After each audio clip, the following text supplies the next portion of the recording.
எடுத்து வாசிங்க. தானியேலின் புஸ்தகம் 4ஆம் அதிகாரம் 30ஆம் வசனம். அது ஆங்கிலத்தில் ரொம்ப அழகா போட்டிருக்கு.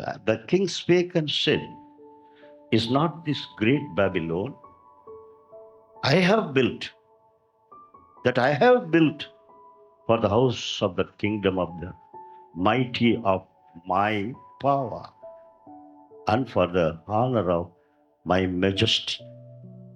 அது இங்கிலீஷில் முதல்ல சொல்றாரு, is not this great Babylon that I have built. I முதல்ல வந்துருக்கு. I have built for the house of the kingdom but the mighty of my.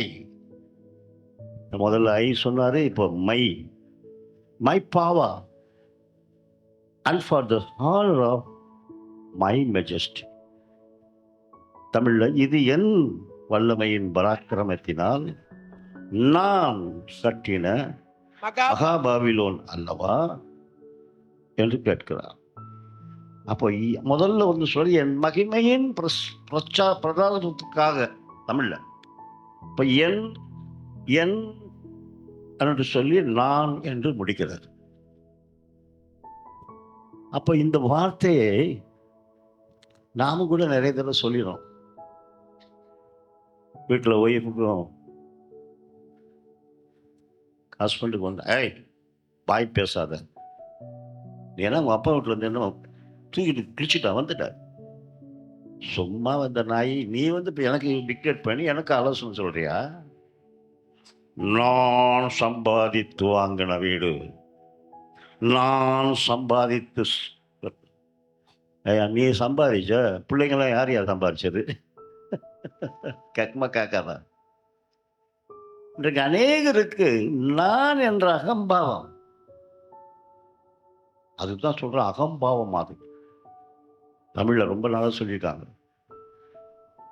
இந்த சுயம் ஒவ்வொருடைய வாழ்க்கையிலுமே அதிகமாகி வருது.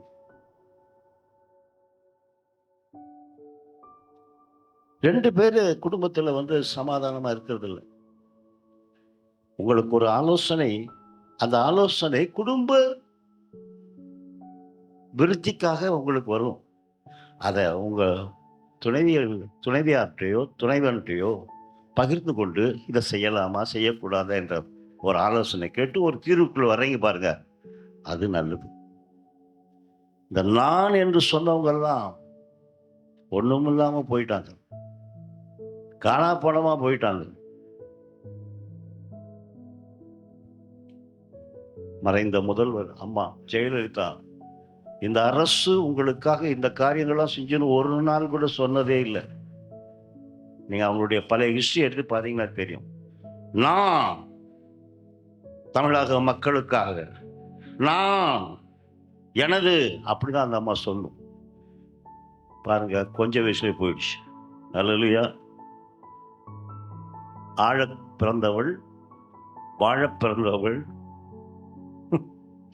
வலிச்சுக்கிட்டு போயிட்டாரு ஆண்டவர். ஆகவே நல்லா யோசிச்சு கொள்ளுங்க, சுயம் வரவே கூடாது. ஆனாலும் இங்க எல்லாருக்கும் சுயம் வந்து கொண்டுதான் இருக்கு.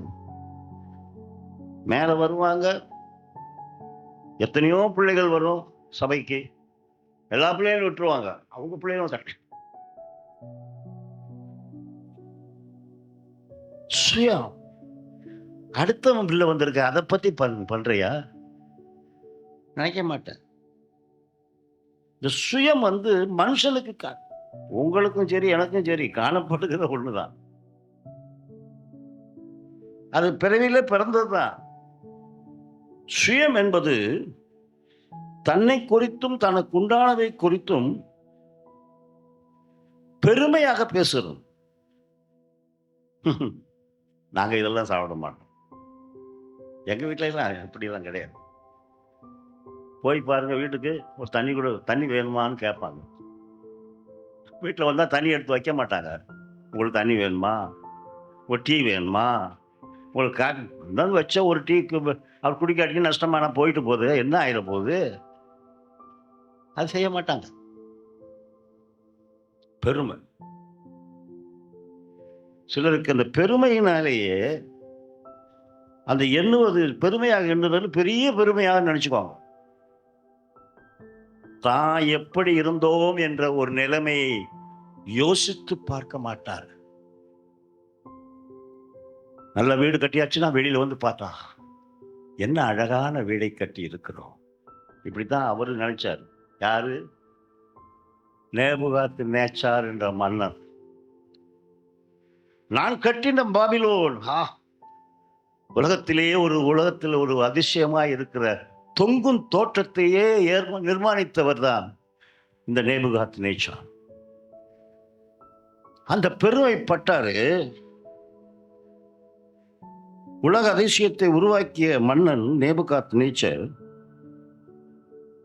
தன் அரண்மனையிலே உலாவிக் கொண்டு தேசத்தை பார்க்கிறார். இந்த அரண்மனையை பார்க்கிறார்.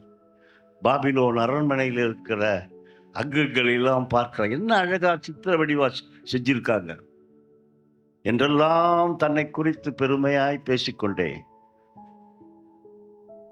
அதுல சொல்றாரு, முதல்ல நான் என்ற வார்த்தை, அதுக்கப்புறம் என்னுடைய என்ற வார்த்தை, அப்புறம் என்னுடைய என்று மூன்றாவது ஒரு வார்த்தை. இந்த மூன்று வார்த்தைகளை அவர் சொல்லிக்கொண்டு இருக்கும் போதே ஆண்டவருடைய வார்த்தை ஒன்று வருகிறது. அல்லேலூயா. அதை வாசிங்கம்மா. இந்த வார்த்தை ராஜாவின் வாயிலிருந்து புறப்படுகிற வேளையிலேயே வானத்திலிருந்து ஒரு சத்தம் உண்டாகி, வானத்திலிருந்து ஒரு சத்தம். சொல்லுங்க. ராஜாவாகிய நேபுகாத் நேச்சரே, ராஜ்யபாரம் உன்னை விட்டு நீங்கிற்று. ஆமையா, அப்படிலாம் ஆண்டவர் இன்னைக்கு இறங்கி வந்தாருன்னா நீ பெத்த பெருமைக்கெல்லாம் அப்படியே அங்கேயே மண்டையை போட்டுருப்பார். ஆண்டவர் கிருபையின் காலத்துல ஒண்ணு வச்சிட்டு இருக்காருயா, ஜாக்கிரதை. என்னாலதான் அந்த சர்ச்சை நடக்குது, என்னாலதான் எல்லாம் நடக்குது அப்படின்னு பெருமையே படாத. கர்த்தருடைய கிருபையினால் எல்லாம் இதுவரைக்கும் நான் தாங்கி இருக்கிறேன், இதுவரைக்கும் நல்லா இருக்கேன் அப்படி சொல்லு. அவர் கிருபையை முன்படுத்து. அதை விட்டுட்டு நான், எனது, என் குடும்பம், ஒருத்தர் சொல்றது இப்ப கேட்டேன், ஐயா நாங்க தான் இந்த சபைக்கே முதல் குடும்பம். அப்ப இப்ப வந்த குடும்பம் என்னவா? கடைசி குடும்பமா? எல்லாருமே கர்த்தருடைய ராஜ்யத்துக்கு போலாம் வந்திருக்கோம். அல்லேலூயா. இந்த பெருமை வரவே கூடாது. அவன் வாயிலிருந்து புறப்படுகிற வேளையிலேயே உடனே கிங்டம் போயிடுச்சு, ராஜா போயிட்டார். நானுன்னு சொன்னவங்களுடைய அதிகாரம் எல்லாம் உடனே போயிடுச்சு. என்னதான் கும்பிட்டானுங்க, கோயிலை வச்சானுங்க, குடங்குடமா பால் குடம் ஏத்தானுங்க, அதை எடுத்தானுங்க. அப்போலோ ஹாஸ்பிட்டலையே ஒரு கோயிலாவே மாத்தினானுங்க. தடுத்தானுங்க. முடிஞ்சா ஆண்டவர் நினைத்தால் நினைத்ததுதான். அல்லேலூயா. அவனை ராஜ்யபாரத்தை நீக்கினா மட்டும் பத்தலையா, அப்புறம் கொண்டு போய் என்ன பண்ணிட்டாரு, காட்டுல ஒரு விலங்கு போல, ஒரு மிருகத்தை போல அவனை மேய விட்டான். அதை வாசிங்கம்மா. மனுஷனிலிருந்து தள்ளப்படுவாய், வெளியின் மிருகங்களோட சஞ்சரிப்பாய், மிருகங்களோட நீ சஞ்சரிப்பாய், மாடுகளைப் போல புல்லை மேய்வாய். ராஜ உபச்சாரம். சிக்கன் தொக்கு, சிக்கன் பிரியாணி, மட்டன் பிரியாணி, ஒட்டக தொக்கு, ஒட்டக பால் எல்லாம் சாப்பிட்டுக்கிட்டு ராஜா அப்படின்ட்டு ஜிம்முன்னு இருந்த. இப்ப எங்க தின்ற? புல்ல திங்கிறேடா. செஞ்சிருவார் ஆண்டவர்கள். ஜாக்கிரதை, சுயம் இருக்கக்கூடாது. மிருகத்தை புல்லை தின்பாய். இப்படியே உன்னதமானவர் மனுஷருடைய ராஜ்யத்தில் ஆளுகை செய்து தமக்கு சித்தமாய் இருக்கிறவனுக்கு அதை கொடுக்கிறார் என்பது போதும். உன்னை தள்ளிட்டு இன்னொரு கொடுத்துப்பான். அந்த தள்ளப்படாத ஒரு சூழ்நிலைக்கு நாம் நம்மை தகுதிப்படுத்திக் கொள்ள வேண்டும். தாழ்மையோடு இருக்கணும். கர்த்தர் கொடுக்கிறார் ஐஸ்வர்யம், கர்த்தர் கொடுக்கிறார் ஆசீர்வாதம், கர்த்தர் கொடுக்கிறார் எல்லாவற்றுக்கும். கொஞ்சம் பிளாஷ்பேக் மாத்திரம் பார்க்கணும். அதான் பார்க்கணும். முன்னாடி எப்படி வீட்டில் இருந்த? அழுக்கும் சேரும் சகதியும் மழை பெஞ்சா அழுவு ஓடி ஒளியலும் அப்படி இருந்த இல்ல. தயவு பாட்டினார்ல, அந்த தயவை பெருமையா நினைக்காத. எனக்கு என் தேவன் கொடுத்த தயவு கிருபை என்று மாத்திரம் நினைத்துக்கொள். ஆகவே சுயத்திற்காக மாபெரும் தண்டனை அனுபவித்தார் மகா பாபிலோனை கட்டின நேபுகாத்நேச்சார்.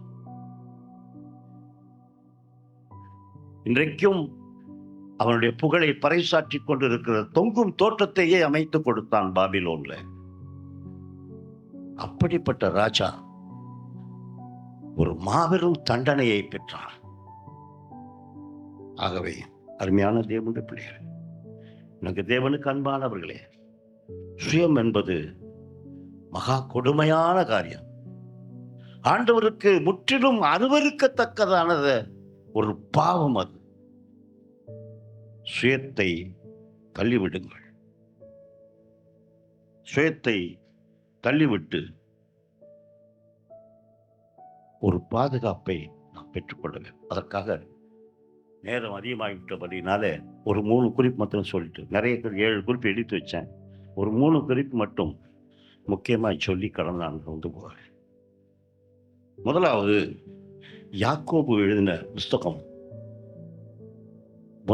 யாக்கோபினுடைய நிருபம் 1ஆம் அதிகாரம் 14ஆம் வசனம் வாசிங்க. யாக்கோபு 1:14.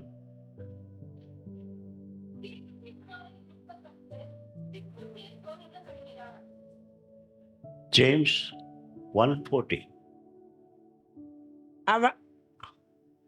அவனவன் தன் சுய இச்சை தன் சுய இச்சையினாலே இழுக்கப்பட்டு சிக்குண்டு சோதிக்கப்படுகிறான். இன்னைக்கு ஞாயிற்றுக்கிழமை கோயிலுக்கு போனடான்னு சொல்லும் போது என்னது, ஒருத்தன் வருவான், அண்ணே உங்களை நம்பித்தானே இருக்கேன், நீங்க வந்தீங்கன்னா இன்னைக்கு நார்மலா நான் 100 ரூபா கொடுக்குறேன்னா உங்களுக்கு இன்னைக்கு 500 ரூபா தரேன், வாங்க.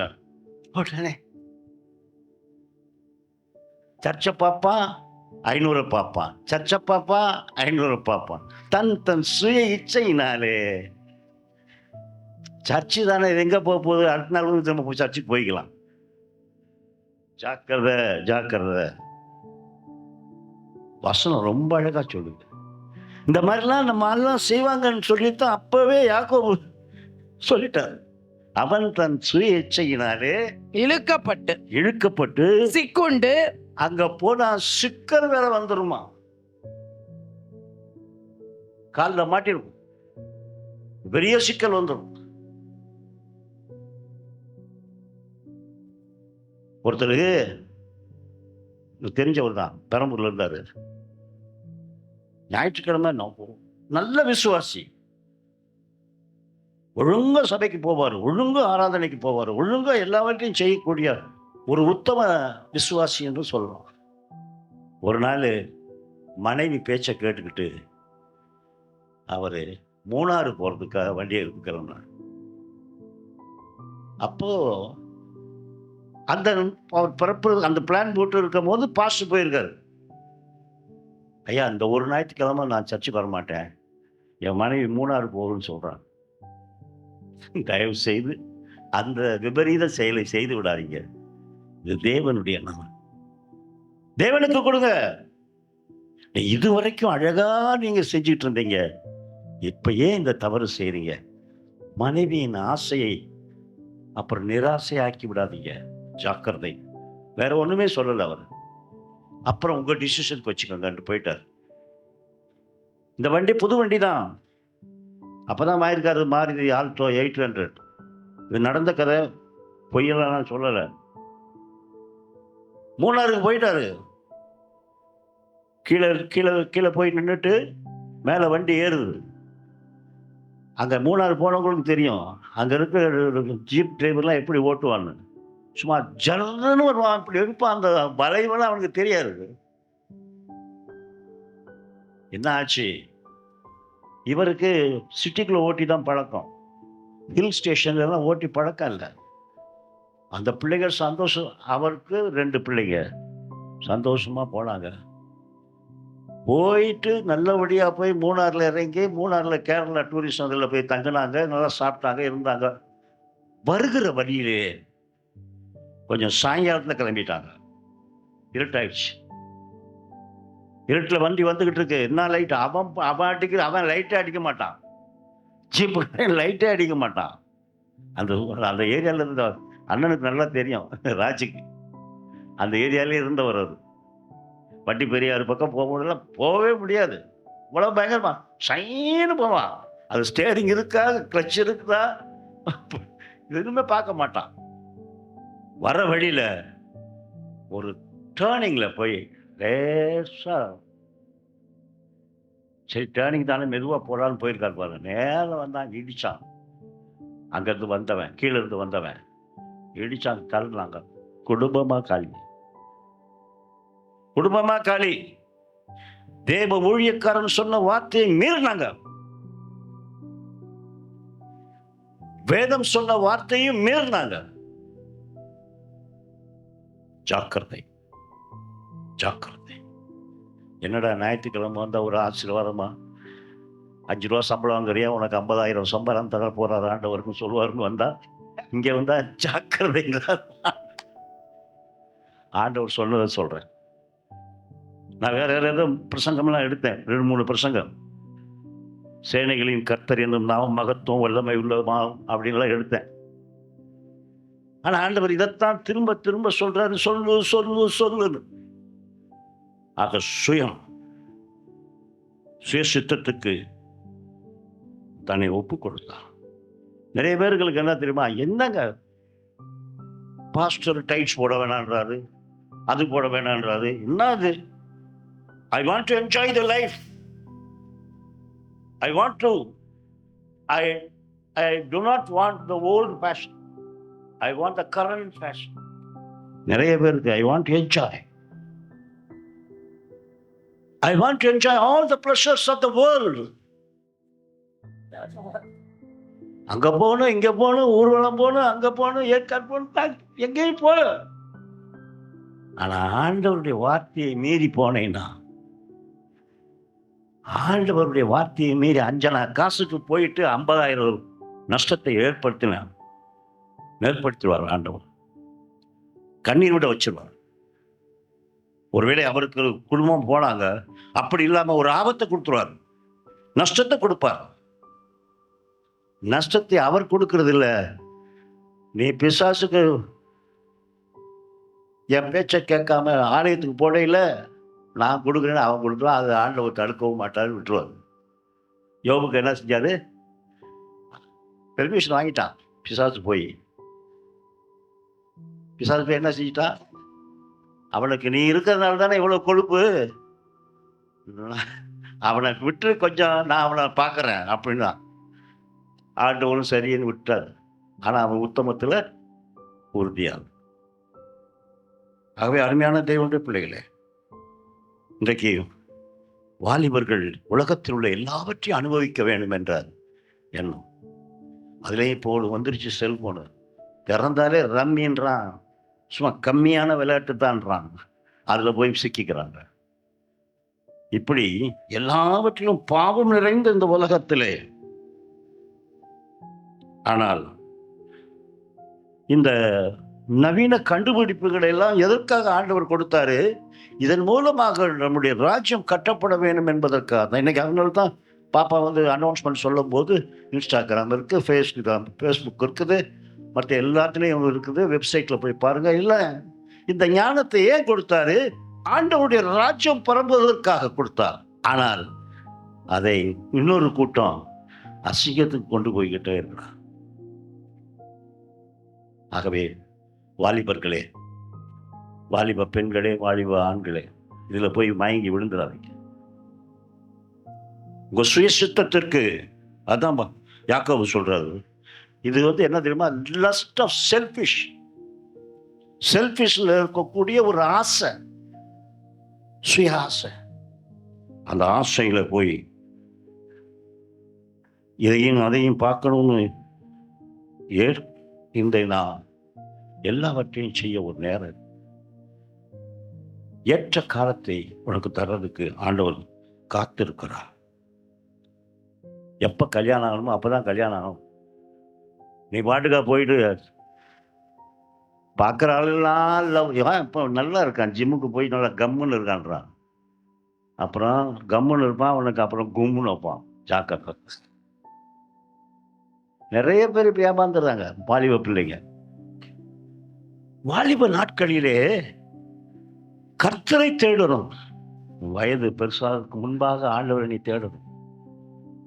தள்ளாடி போன நாட்களில் போய் ஆண்டவரை தேடணும். நிறைய பேர் என்னதுமா, இப்போ நம்ம என்ஜாய் பண்ணுவோம், 40 வயசுக்கு மேலே பார்த்துக்கலாம், ஆண்டவர்கள் பார்த்துக்கலாம். நிறைய பேருடைய எண்ணம் அப்படித்தான். அருமையான தேவனுடைய பிள்ளைய ஆண்டவர் அதினதன் காலத்திலே அதினதன் காரியத்தை நேர்த்தியாக செய்கிறவர். அவர் ஏற்ற காலத்தை உனக்கு வைத்திருக்கிறார். எந்த வயசுல உனக்கு கல்யாணம் ஆகணும், எந்த வயசுல உனக்கு பிள்ளையை தரணும், எந்த வயசுல உனக்கு எல்லாம் செய்யணும், அவர் வச்சிருக்காரு. காத்திருக்கணும். இந்த காத்திருக்கிற மனசு இல்லை, சுய இச்சை. என்னை விட 5 வயசு கம்மியா இருக்கா, அவ பாரு கல்யாணம் கட்டி பிள்ளைய பெற்றுட்டா, நாம் இல்லை. அவ படுற பாட போயிட்டு பாடான்னு தெரியும் அவ படுற பாடு. ஆகவே தயவு செய்து சுயத்துக்கு மட்டும் இடம் கொடுக்காதீங்க. அதுல 16ஆம் வசனம் வாசிங்கம்மா. அவனவன் தன் தன் சுய இச்சையினாலே இழுக்கப்பட்டு சிக்குண்டு சோதிக்கப்படுகிறான். இல்ல அது இல்லம்மா, 15ஆம் வசனம். பின்பு இச்சையானது கர்ப்பம் தரித்து இச்சை கர்ப்பம் தரிக்குமா? என்ன அழகா சொல்லியிருக்காங்க பாரு. கர்ப்பம் தரித்து பாவத்தை பிறப்பிக்கும். It is conceived, it bringeth forth a sin. பாவத்தை பிறக்குது. அதனால இச்சை வேண்டாம். இச்சை மற்ற சுயத்தையும் இச்சையும் பிரிக்கவும் முடியாது. சுயம்தான் இச்சை, இச்சைதான் சுயம். ஆகவே சுய இச்சையிலே பாவம் வந்த உடனே அந்த பாவம் என்ன செய்யுமா? பூரணமாகும் போது finished, bring it forth the death. சொல்லுங்கம்மா, தமிழ்ல சொல்லுங்கம்மா. பாவம் பூரணமாகும் போது மரணம். தமிழ்ல ரொம்ப நல்லா சொல்லுங்க. பாவம் பூரணமாகும் போது மரணத்தை பிறப்பிக்கும். எந்த மரணத்தை? சரீர மரணம் அல்ல, உன் ஆத்துமா செத்து போய். அதுக்கப்புறம் என்னதான் சுவிசேஷம் சொன்னாலும் சரி, என்னதான் இது பண்ணாலும் உன் காதலையும் ஏறாது, நெஞ்சிலையும் ஏறாது. அவ்வளோதான், போயிடுவேன். வாழ்க்கையை நாசமாய் போயிடுவேன். ஆகவே அருமையான தேவனுடைய பிள்ளைகள், அதிலே 16ஆம் வசனம் ஆச்சுங்கம்மா. அதுக்கு அடுத்த வசனம். என் பிரியமான சகோதரரே, மோசம் போகாதிருங்கள். மோசம் போயிடாத. உன்னை என்னையும் பார்த்து தான் சொல்றாரு ஆண்டவர். சுய இச்சையை நாடாதே, மோசம் போயிடுவ தம்பி, மோசம் போயிடுவ ராஜா, தங்கச்சி, மோசம் போயிடுவ. சுய இச்சை வேணாம். ஐயா, அவளை பிரியப்படுத்தாலும் நான் இருக்க முடியாது, என்னான்னு இருக்கவே முடியும். ஆண்டவருக்காக நின்னா அற்புதமான குடும்பத்தை உனக்கு அமைச்சு கொடுப்பார். ஆனா நான் ஆண்டவருக்காக நீ நிக்கல, உன் சுய லாபத்துக்காக நின்னா மோசம் போயிடுவ. ஜாக்கிரதை, மோசம் போகாது. அதுவும் யாரை பார்த்து சொல்றாரு? லேடிஸை கூட பார்த்து சொல்லலையா? பிரியமான சகோதரர், நம்மளை பார்த்து ஏன் சொல்றாரு ஆண்டவர்? அது எப்படி நம்மளை போய் பிரியம் வேற சொல்றாரு? நம்ம மோசம் போயிட்டோம், நம்மளை போய் என்ன சொல்றாரு? பிரியமான பிரியமான சகோதரனே மோசம் போயிடாரு. ஜாக்கிரதை. ஆகவே அருமையான தேவனுடைய பிள்ளைகளே, சுயம் நமக்கு வேண்டாம், சுய சித்தம் நமக்கு வேண்டாம். Lust of selfish to be eradicated immediately. இரண்டாவது, மாம்ச இச்சை, the lust of flesh. கலாத்தியர் 5ஆம் அதிகாரம் 19-21 வசனத்தை விறுவிறுன்னு வாசிங்க பார்ப்போம். கலாத்தியர் 19-21. 5ஆம் அதிகாரம் 19. மாம்சத்தின் கிரியைகள் வெளியரங்கமாயிருக்கின்றன. மாம்சத்தின் கிரியைகள் வெளியரங்கமாயிருக்கின்றன. அவையாவன அவையாவன விபச்சாரம், விபச்சாரம், வேசித்தனம், வேசித்தனம், அசுத்தம், அசுத்தம், காம விகாரம், காம விகாரம், விக்கிரக ஆராதனை, விக்கிரக ஆராதனை, சூனியம், பில்லி சூனியம், பகைகள், பகைகள், விரோதங்கள், விரோதங்கள், வைராக்கியங்கள், வைராக்கியங்கள், கோபங்கள், கோபங்கள், சண்டைகள், சண்டைகள், பிரிவினைகள், பிரிவினைகள், மார்க்க பேதங்கள், மார்க்க பேதங்கள், பொறாமைகள், பொறாமைகள், கொலைகள், கொலைகள், வெறிகள், வெறிகள், களியாட்டுகள் களியாட்டுகள் முதலானவைகளே. எத்தனையோ சொல்லிட்டாரு. மனுஷனுக்கு இருக்கிற எல்லாத்தையுமே சொல்லிட்டாரு. இந்த உலகத்தில் நடக்கிற எல்லாருமே சொல்லிட்டார். கொலை, வெறியாட்டம், பிசினஸ்ல போட்டின்னா அவனை மண்டையை போட்டுறான், ஆளை வச்சு காய வச்சு அடிக்கிறான். ஆக இந்த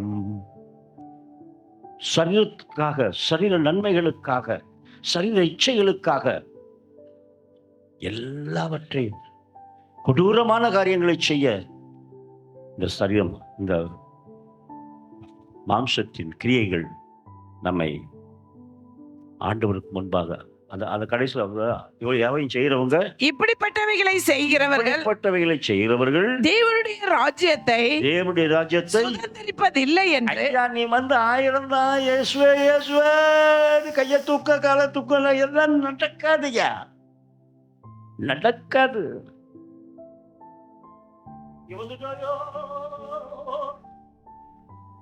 அதெல்லாம் சும்மா ஆக்ஷன், நடக்காது. இதெல்லாம் விட்டு நீ விலகினாதான் பொறாம.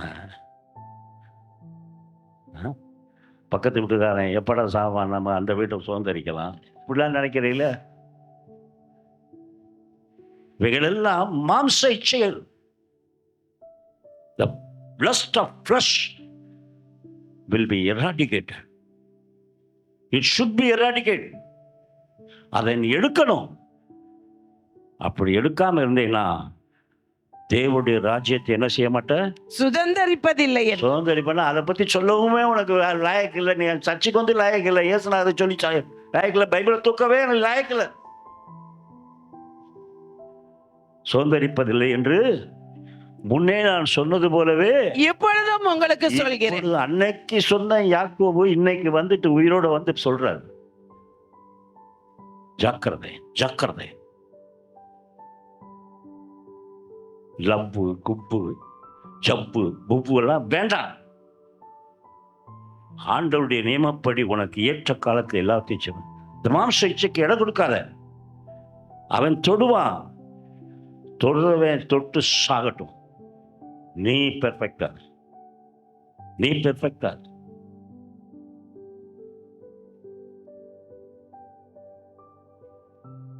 எங்க ஒய்ஃபோட அக்கா புருஷன் ஒரு சொல்லுவார், புதுசாக கல்யாணம் கட்டிட்டு ஒய்ஃபை கூட்டிட்டு, அப்போ எல்லாம் வந்து வண்டி வாங்குறது ரொம்ப கஷ்டம் இல்லை, பஸ்ஸில் ஏறி போனாராம். இவர் கூட தான் நிற்கிறார் பின்னால். இதுக்கு இடையில ஒருத்தன் வந்து நின்ட்டான் அந்த அம்மாவுக்கு முன்னாடி. வந்துட்டு மேலே இருக்க ஹேண்ட் பார் இருக்குல்ல பாரு, அந்த அந்த பாரை பிடிச்சிக்கிட்டே நின்னாலாம். அப்படியே கையை கொண்டு போனாலாம். அந்த அம்மா அப்படின்னு கொண்டுறாலாம். இவர் பார்த்துக்கிட்டே இருக்கார். யாரு? ஹஸ்பண்ட். அது ஒரு இன்பம். நிறைய பேருக்கு ஆம்பளை மேல போய் இடிச்சாலே அவங்களுக்கு ஒரு இன்பம். பொம்பளை இதெல்லாம் நான் டைரக்டா பேசுறேன்னு நினைக்காதீங்க, நடக்கிறத சொல்றேன். அப்ப அவர் சொன்னது இன்னும் கூட என் நெஞ்சத்தில் ரொம்ப ஆழமா பதிஞ்சு போச்சு.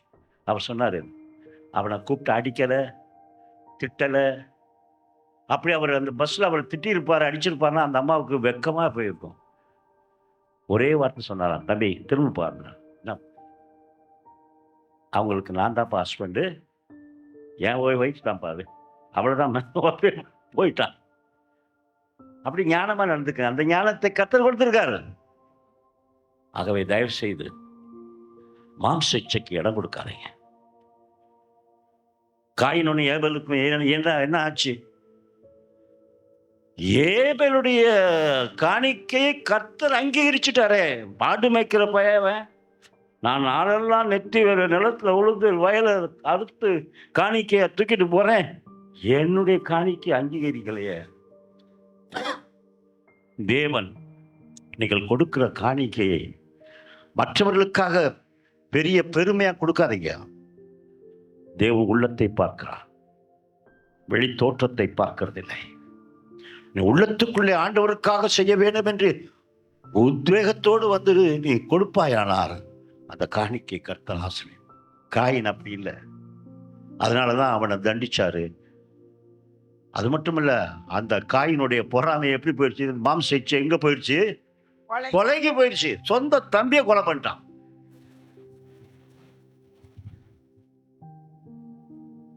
உங்கள் வீடுகளிலே சொத்து தகராறோ மற்ற காரியமோ பொருளாதாரமோ கோவப்படாதீங்க.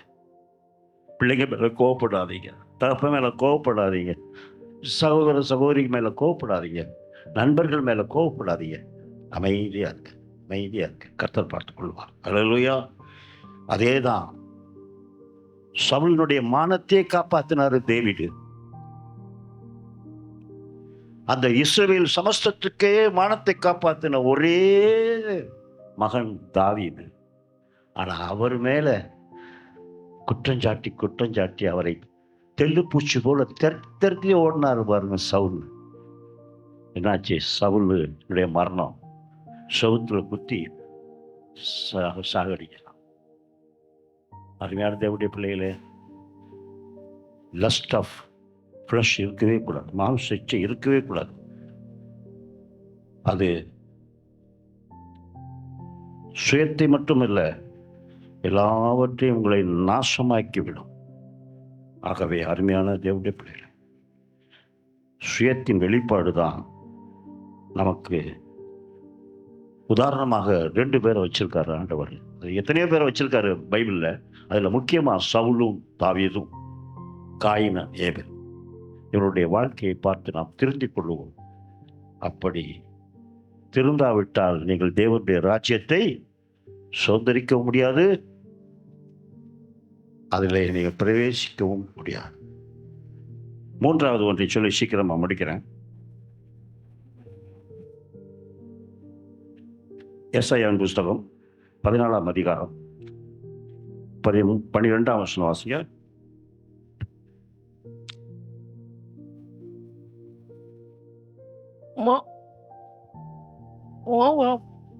எசாயா 14. அதிகாலையின் மகனாகிய விடிவெளியே, நீ வானத்திலிருந்து விழுந்தாயே, ஜாதிகள் ஈனப்படுத்தினவனே, நீ தரையிலே வெட்டப்பட்டாயே. 13ஆம் வசனம் வாசிங்க. நான் வானத்துக்கு ஏறுவேன், தேவனுடைய நட்சத்திரங்களுக்கு 13 அதுதான் நீங்க வாசிங்க சிஸ்டர். அந்த தப்பா உட்காந்துக்கிட்டாங்க. நான் வானத்துக்கு ஏறு, தேவனுடைய நட்சத்திரங்களுக்கு மேலாக என் சிங்காசனத்தை உயர்த்துவேன், வடபுறங்களில் உள்ள ஆராதனை கூட்டத்தின் பர்வதத்திலே வீற்றிருப்பேன் என்றும். 14 நான் மேகங்களுக்கு மேலாக உன்னதங்களில் ஏறுவேன், உன்னதமானவருக்கு ஒப்பாவேன் என்றும் நீ உன் இருதயத்திலே சொன்னாயே. 15 ஆனாலும் நீ அகாதமான பாதாளத்திலே தள்ளுண்டு போனாய். பாருங்க, நல்ல ஆண்டவரோட உட்கார்ந்து, ஆண்டவருக்கு ஈடாக உட்கார்ந்து கர்த்தருடைய சபையிலே ஆராதனை ஸ்தலத்திலே ஆராதித்து கொண்டிருந்தவர் இப்போ என்ன ஆச்சு? பெருமை வந்துருச்சு. என்ன வந்துருச்சு? பெருமை வந்துருச்சு.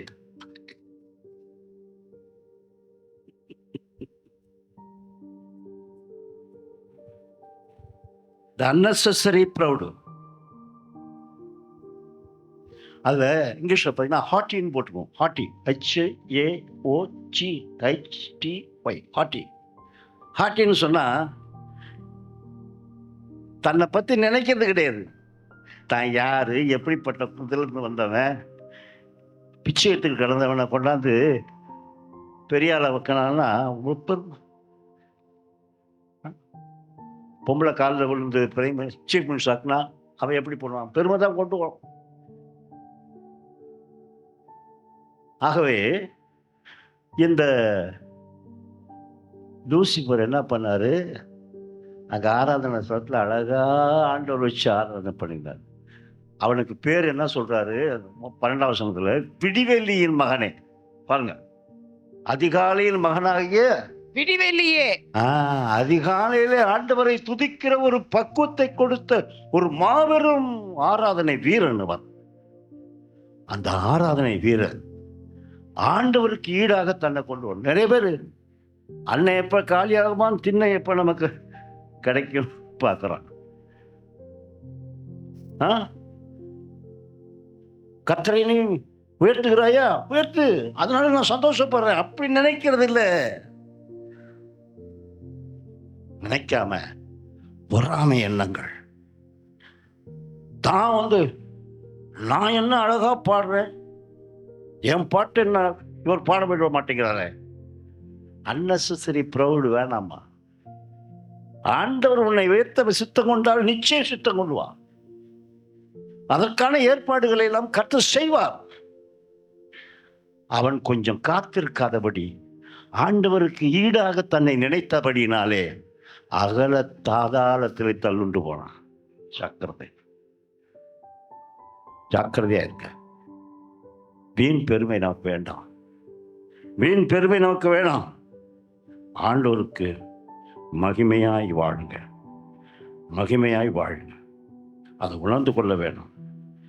சிலருக்கு தன்னை குறித்து பெரியது. ஒரு கருப்பான ஆள் பக்கத்துல போய் உட்கார்ந்தா நான் எப்படி சிவப்பா இருக்கேன், நேரம். இரண்டாவது ஜாதி. அது திருநெல்வேலிக்காரங்களுக்கு தான் ரொம்ப ஜாதி.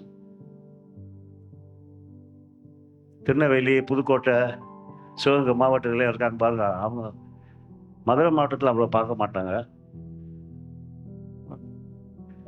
இவங்களுக்குலாம் ஜாதியில பொண்ணு நகை. ஐயா போகும்போது மூக்குத்தி போட்டிருக்காங்க அந்த அம்மா, அந்த மூக்குத்தியும் கழட்டிக்கிறானுங்க, பணத்துல இருந்து கழட்டிடுறாங்க.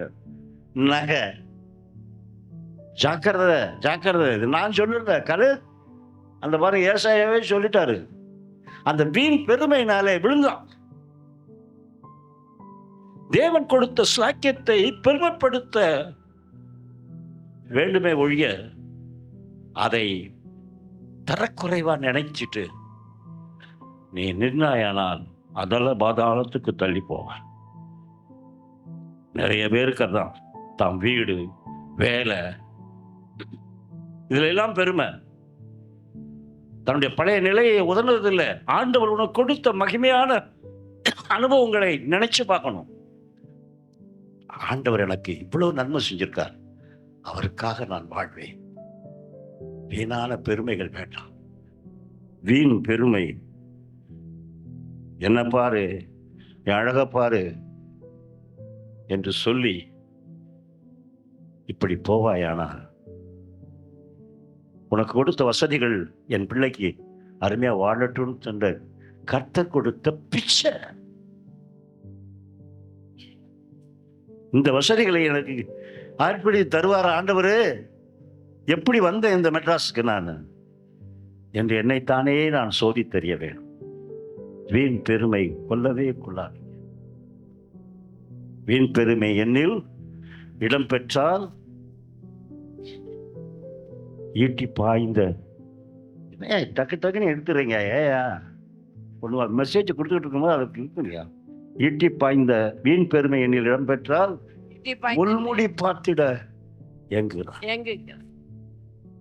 அவர் முள்ளுல, அவர் அழகு தலையில, ராஜ கம்பீரம் உள்ள தலையில, அருணோதயம் போன்ற தலையில முள்ள சூத்தினான்களே, எல்லாம் அநியாயம்.